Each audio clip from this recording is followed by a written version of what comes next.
시간 함께 하신 하나님 말씀 에베소서 6장 1절에서 4절까지 말씀입니다. 에베소서 6장 1절에서 4절.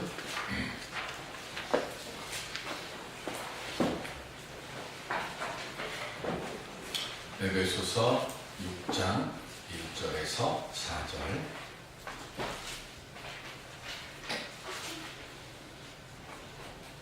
자녀들아, 주 안에서 너희 부모에게 순종하라. 이것이 옳으니라. 내 아버지와 어머니를 공경하라. 이것은 가지고 있는 첫 계명이니. 이로써 내가 자유되고 땅에서 장수하리라. 또 아비들아, 너희 자녀를 노엽게 하지 말고 오직 주의 교훈과 훈계로 양육하라. 아멘. 지난 어버이날 5월 8일날 세월호 때 아이를 잃은 아버지가 스스로 목숨을 끊었다고 하는 소식이 있었습니다. 너무 마음이 아파서 왜 그랬을까 하고 살피고 싶은 마음도 안 들었습니다. 안타깝고 얼마나 힘들었으면 그랬을까 생각하니까 부모로서 가슴이 먹먹하기만 했습니다. 이 같은 일들이 다시는 이 땅에서 일어나지 않도록 정부나 기업 그리고 우리 모두 다 새로운 다짐을 해야 될 줄로 믿습니다. 다음 주에 자세히 얘기하겠지만 세월호 때 이창현 군이 하나님 부르심을 받았는데 그 어머니가 기독교 신문에 인터뷰를 했는데 그 기독교 신문 내용을 보고 목사로서 참 부끄럽기도 하고 마음도 아프고 화도 나고 그랬습니다. 세월호 때 그 사건에 있었던 가족의 80%가 교회를 다녔었는데 지금은 한 20%밖에 교회를 안 다니고 있는 그들도 눈치 보면서 마치 죄인처럼 교회를 다닌다 하는 이야기를 하는 걸 인터뷰를 실은 걸 봤습니다. 우리는 너무 쉽게 말들을 합니다. 자식을 잃은 부모의 마음 앞에 너무 쉽게 알지도 못하면서 너무 쉽게 예단하고 말을 하고 최진실 씨가 SNS 그것 때문에 목숨을 끊었었는데 처음엔 뭐 그런 거 가지고 할까 그랬는데 그런 마음, 왜 그럴까? 오죽했으면 그랬을까 하는 그 마음 이해가 됩니다. 말로 상처 주지 말고 상처 받지 말고 그렇게 살아가야 되리라 생각합니다. 얼마나 힘들었으면 더 하나님 앞에 나와서 기도하고 하나님을 의지해야 될 그들이 하나님 앞으로 이렇게 떠나고 집에서 혼자 기도한다고 그럴까 생각하니까 가슴이 아파요. 어버이날을 맞아서 혹시 내 부모님들에게 내 자녀들에게 우리는 그렇게 상처가 되는 말들을 주고받지는 않았는지 먼저 하나님 말씀 듣기 전에 우리가 함께 생각해 보아야 되리라 생각합니다. 그리고 무엇보다도 요즘 들어서 가슴에 그 5월 8일날 그 자살 소식을 듣고 저희 동네 세탁소 앞이나 이렇게 지나갈 때마다 현수막 하나 붙어 있습니다. 그게 그렇게 가슴에 와닿지 않았었는데 정 집사님 매일 보죠. 진실을 인양하자. 정말 좀 거짓들은 좀 다 없어지고 좀 진실됨이 좀 드러날 수 있는 그런 세상이 오늘 권사님 기도하실 때처럼 위정자들이 좀 백성들을 두려워할 줄 아는 그런 이 나라가 되었으면 합니다. 이 시간 말씀을 하기 전에 우리 세월호 그 살아있는 부모들 그리고 이 시간 저 네팔의 그 큰 지진 때문에 너무 힘들어하는 그 먼 나라지만 그들을 위해서 우리 잠깐 한 1분 동안 우리 함께 마음으로 기도하시고 그리고 말씀을 시작하겠습니다. 주님, 우리의 마음들을 전하여질 수 있도록 우리가 얼굴에 대하지는 못하지만 먼저 마음으로 기도하고 마음으로 위로하고, 그래서 이 대한민국이 정말로 사랑의 물결들이 넘쳐나는 아름다운 땅이 되게 하시고, 그래서 아프고 힘들고 눈물 흘리는 그들에게 주님의 사랑이 전하여지고 새 힘을 얻을 수 있도록 은혜 베풀어 주시옵소서. 저 멀리 너무 큰 지진으로 인해서 너무 많은 것들을 빼앗긴 저 네팔에게도 하나님 사랑의 온전의 손길들이 아름답게 전하여지고, 그들이 새 힘을 얻고 살아있는 자들이 새롭게 시작할 수 있도록 하나님 더욱더 큰 사랑으로 함께하여 주시옵소서.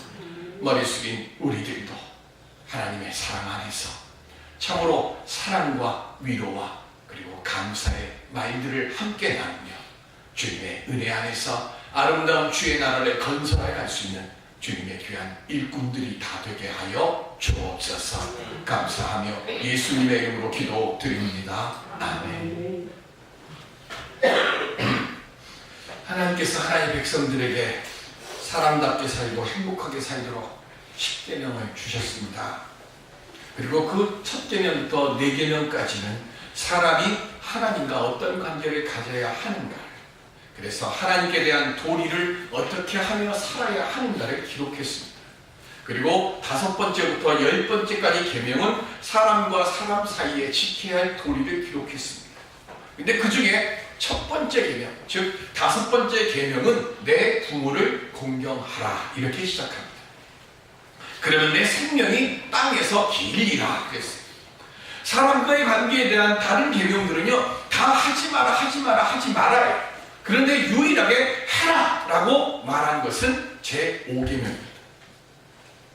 그리고 그렇게 행할 때 너희들에게 주어지는 약속이 뭐냐? 내게 준 땅에서 내 생명이 기이니라 그랬습니다. 우리가 기억해야 할 것은요, 내 힘으로 얻은 게 아니에요. 내가 얻은 땅이 아니에요. 하나님께서 내게 주신 땅이라는 거예요. 하나님께서 내게 주신 그 은혜의 땅에서 하나님의 축복의 자리에서 장수한다 그랬습니다. 여기서 장수한다, 오래 살리라는 이 말의 뜻이 뭐냐면 내 생명이 긴다는 뜻이 아니라 하나님이 주시는 복의 자리에 그 복의 시간이 길어진다는 것을 말하는 겁니다. 부모를 공경하는 것이 우리 인생살이의 중요한 무게를 차지하는 것이고, 이것이 무너지면 삶의 근간이 무너진다는 것을 말합니다. 기초가 튼튼해야 건물이 튼튼합니다. 부모를 공경하는 가정은 그처럼 인생의 토대가 튼튼해지고, 그리고 하나님이 기뻐하시는 일이고 그 하나님의 명령에 순종하는 것인 줄로 믿습니다. 오늘 어버이 주일입니다. 부모를 공경하고 또한 내 자녀들에게 공경받아서 하나님께서 약속하신 복의 자리에서 오래도록 복되게 살아갈 수 있는 우리 모두가 되시기를 주님의 이름으로 축원드립니다. 그럼 어떻게 하면 그렇게 복된 삶을 살아갈 수 있을까요? 오늘 사도 바울이 에베소 교회에 권면하신 그 말씀을 통해서 함께 그 은혜를 살펴보고자 합니다. 시작이 이렇게 된다. 자녀들아, 주 안에서 너희 부모에게 순종하라. 부모는 하나님의 권위의 대행자입니다. 우리 생명은 하나님께서 부모를 통해서 우리에게 주신 거예요. 하나님께서 우리를 보호하며 키우시지만 그건 눈에 보이질 않아요. 그러니까 우리 눈에 보이도록 키우게 하시는 게 누구예요? 그게 부모님이에요. 부모님을 통해서 우리 자녀들을 양육하는 겁니다. 그러므로 하나님께서는 하나님을 대신해서 부모의 권위를 주셨어요. 그런데 여기에 바울이 부모에게 순종하라고 그러는데 조건을 하나 붙입니다. 그 조건이 뭐예요? 6장 1절 조건이 뭐예요? 어디에서? 주 안에서. 부모의 권위에 복종하고 순종하는데 불신자 부모의 뜻을 뜻에 순종하다 보면 때로는 하나님의 뜻을 어기는 경우가 생겨요. 주일날 교회 가야 하는데 하지 못하는 경우가 생겨요. 그래서 교회에서 일부 예배를 드리고 하는 이유가 뭐예요? 그런 거 하고 예배 드리고 가서 하라는 거예요. 그런데 부모님의 말씀을 따르다 보면 주일을 못 드릴 때도 있고 예배를 중심으로 해야 되는데 그렇게 하지 못하면 그거는 뭐예요? 그거는 온전하지 못한 거예요. 그래서 뭐 하라고요? 주님을 영접하도록 부모님들에게 그래서 권면하라는 거예요. 그래서 가정이 온전히 주 안에서 하나 되는 것이 중요하다고 하는 겁니다. 예수님도 이 세상에 오셔서 하나님의 뜻에 의해서 십자가에 달려 죽으시기까지 순종하셨어요. 그래서 요한복음 6장 38절에 보시면 시작. 내가 하늘에서 내려온 것은 내 뜻을 행하려 함이 아니요 나를 보내신 이의 뜻을 행하려 함이니라. 아멘. 예수님도 충분히 당신의 뜻대로 행할 수 있는 일들이 많아요. 그런데 예수님은 뭐 했어요? 당신의 뜻대로 그 일들을 행하지 않았어요. 온전히 뭐 했어요? 하나님의 뜻에 맞추어서 그 일을 행하신 거예요. 어디까지 행하셨습니까? 겟세마네 동산에서 예수님께서 기도하실 때 그러나 내 뜻대로 마옵시고 아버지의 뜻대로 하옵소서. 예수 그리스도께서 육신을 입고 이 땅에 계실 때 하나님의 뜻에 그렇게 순종하셨던 것처럼 오늘 우리들도 주 안에서 그렇게 부모에게 순종해야 합니다. 성경은요 부모에게 순종하지 않고 잘 되는 경우는 없다 이 정도로 끝나는 게 아닙니다. 아주 무서운 말을 성경에 써놨어요. 잠언서 30장 17절에 보시면 시작. 아비를 조롱하며 어미 순종하기를 싫어하는 자의 눈은 골짜기에 까마귀에게 쪼이고 독수리 새끼에게 먹히리라. 아멘. 제가 군대 가기 전까지는 까마귀 새 이름만 듣다가 논산 훈련소에 가서 처음으로 까마귀라는 것을 봤습니다. 그리고 두 번째로 까마귀 본 게 이 동네입니다. 서울 시내에서 까마귀 날아다니는 동네는 아마 이 우이동하고 쌍문동밖에 없을 것 같아요. 만나라요? 쓰레기에 뭉터 내놓으면 댁달같이 날아와서 그 쓰레기 뭉터 파먹고 아주 음식물 쓰레기만 내놨다 하면 근데 보니까 진짜 커요. 성수순례 갔는데요. 우이동보다 까마귀가 더 많더라고요. 왜 까마귀가 그렇게 많은지 밟히는 게 까마귀. 그만큼 이스라엘 땅에 까마귀가 많더라고요. 근데 그 까마귀에 눈 쪼인다는 말이 우이동 안에 살면서 그놈의 주둥이 보니까 알겠죠. 얼마나 주둥이가 커요 까마귀가.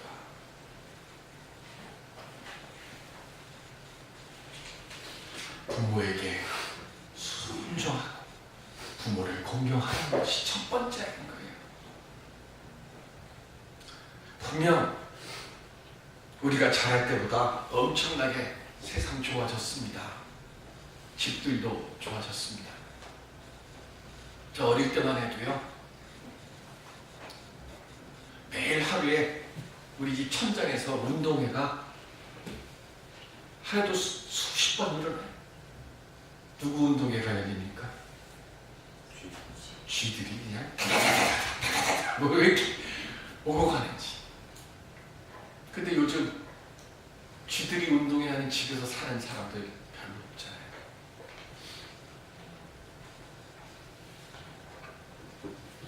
연탄가스 중독으로 생명을 빼앗긴다는 뉴스도 70년대, 80년대 얼마나 많이 나왔습니까? 그런데 그때는요, 힘들고 어려워도 아버지 앞에서는 조심했어요. 애들이 막 싸우다가도요, 동네 어른들이 지나가면 싸우다가도 멈췄습니다. 그리고 어른들이 다 가신 다음에 그 다음에 2차전 했어요.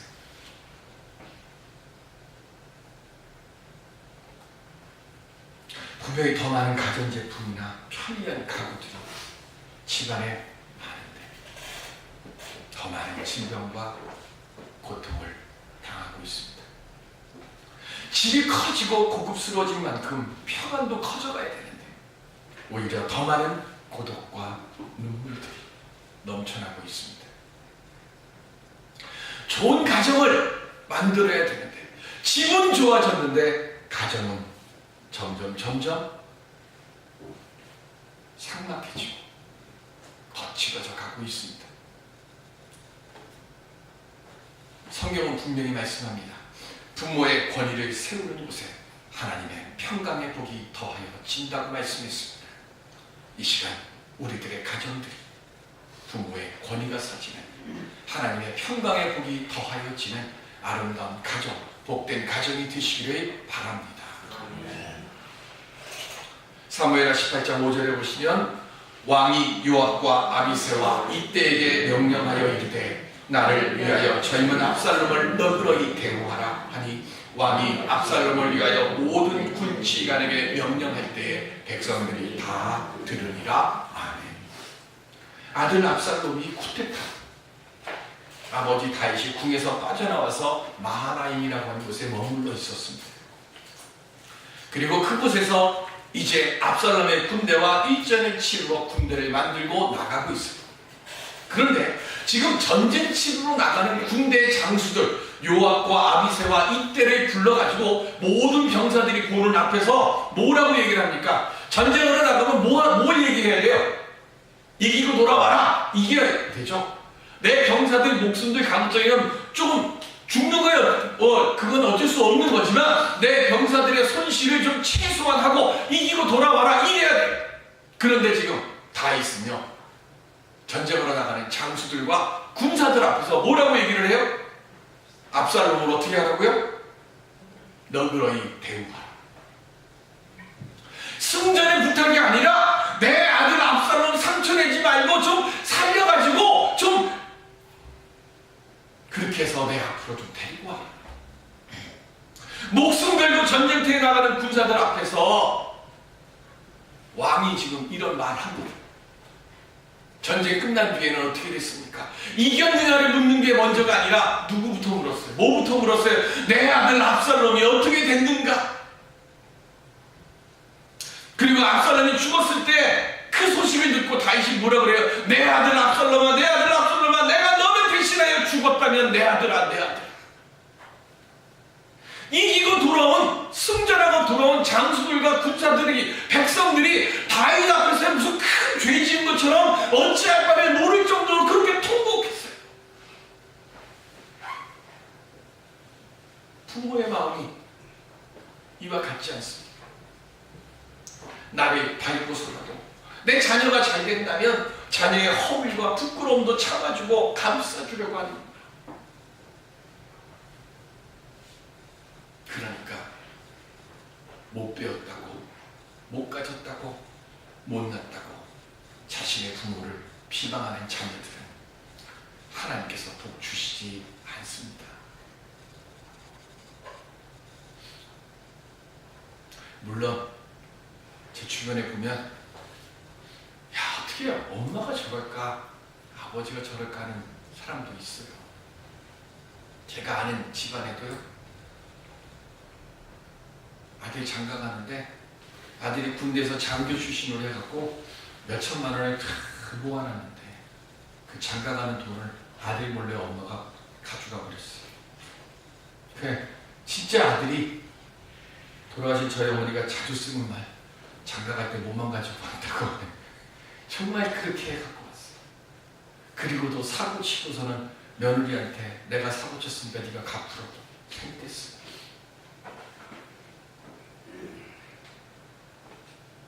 저한테 그러더라고요. 목사님, 그래도 효도해야 된다고. 제가 딱 한 말씀만 했습니다. 생명 준 것만으로도 감사하라. 효도하란 말은 내가 못하지만 내게 생명 준 것을 감사하라. 왜요? 압살롬아는 이 다윗의 마음을 통해서 우리는 누구의 마음을 알 수 있는가 하면 하나님의 마음을 알 수 있기 때문에 그렇습니다. 누가복음 15장 24절에 보시면 시작, 이 내 아들은 죽었다가 다시 살아났으며 내가 잃었다가 다시 얻었노라 하니 그들이 즐거워하더라. 아멘. 아버지한테 내놓으라고 가지고 가고 그거 다 썼어요. 그리고는 거짓 신사가 됐습니다. 돼지 우리 속에서 돼지랑 같이 뒹굴다가 왔으니 그 몸에서 얼마나 냄새가 많이 나겠어요. 아버지한테 가야겠다고. 그런데 아버지는요, 이제 나올까 저제 나올까 매일 나왔어요. 집 나간 그 아들 돌아오기를 기다리잖아요. 그러다가 저 먼 곳에서 거짓골로 돌아오는 그 아들을 보고 아버지가 달려가서 어떻게 합니까? 그 냄새나는 아들을 끌어안고 뽀뽀하고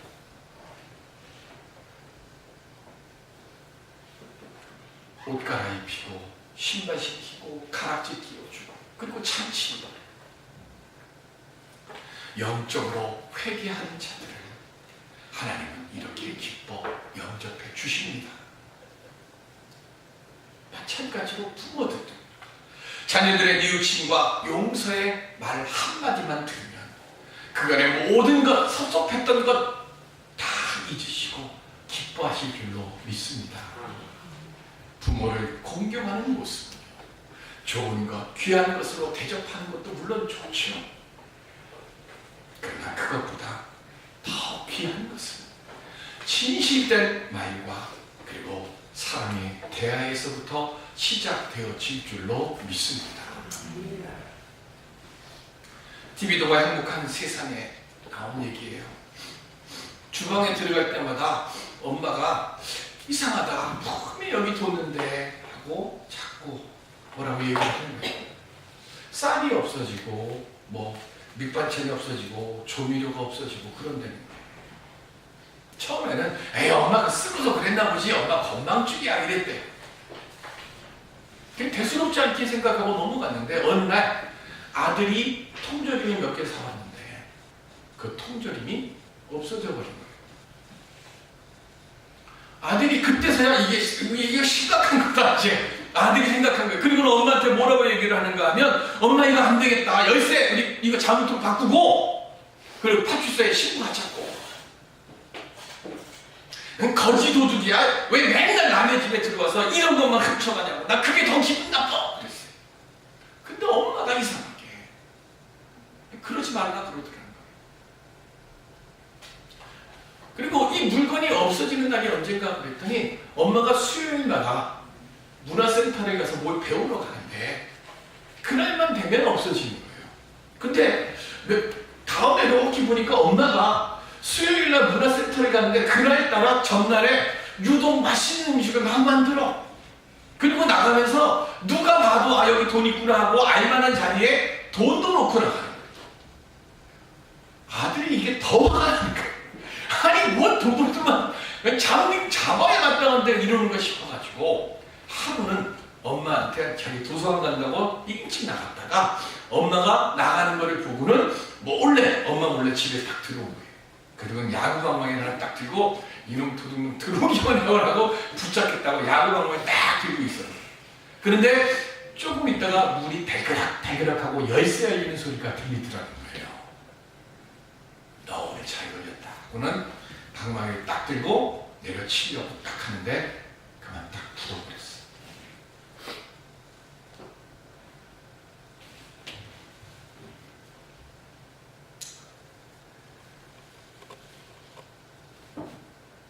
아버지가 절대 안 된다고 하는 결혼을 하고는 부모님 마음에 대못받고 연이 끊는다고 부모님들이 그런 결혼을 한 누나 앞에 딱 있어. 배는 불룩한데 얼굴은 얼마나 고생했는지 반쪽이더라고요. 누나랑 얘기하는데 돌아 누울 곳도 없는 작은 방에서 산대. 임신하고 나니까 뭐가 제일 먹고 싶겠어. 그래서 엄마가 해놓은 반찬 먹고 싶어서 오다가 또 사실은 너무 힘드니까 그 조그만 코딱지만한 방, 요즘 이런 말 안 쓰더라고. 코딱지만한 방에서 둘이 사는데 먹고 싶은 것도 못 먹고 사니까 엄마는 그걸 알고 있었던 거예요. 도둑놈이 누군지 알아. 남편한테도 말 못하고 아들한테도 말 못하고. 그러니까 뭐예요? 아이고 이놈 더 맛있는 음식 해놓고 생활 리포트 쓰라고 돈 갖다 올려놓고. 언제나 자식은 부모에게 보호해 주어야 하고 아껴 주어야 될 대상입니다. 근데 우리가 참 부모님의 마음들을 너무 몰라줍니다.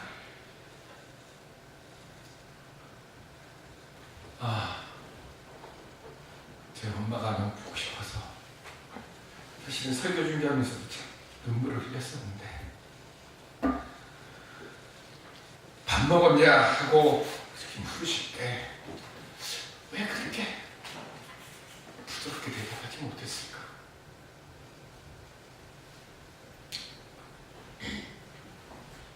부모님 살아계실 때 우리 좀 더 사랑의 말씀을 좀 전하고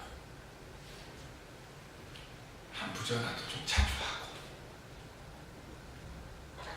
자녀가 웃는 모습을 보이면 세상에서 가장 행복한 것이 부모님들입니다.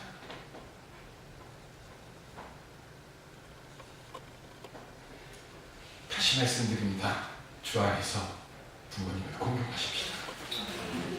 조금 돌더라도 그 가정에는 반드시 하나님께서 평안과 기쁨의 복을 허락하여 주실 줄로 믿습니다. 우리 그런 가정 만드는 우리 모두가 되시기를 주님의 이름으로 축원드립니다. 기도하겠습니다.